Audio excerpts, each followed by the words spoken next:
This is my second door, the kitchen door, which leads to the carport in the patio.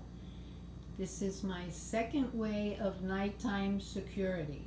I don't think anyone can open this door unless maybe they were, champion weightlifter Mr. Universe. This is the frame of the old pet door.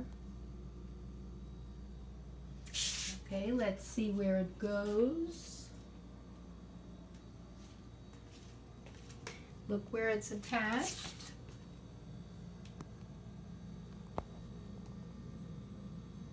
That stove is very heavy.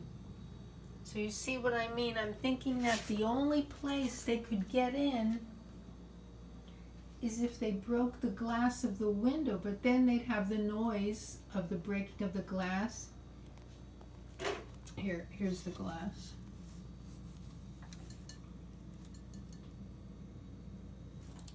And then they'd have sharp glass to deal with. Anyway, it amuses me to come up with these ideas.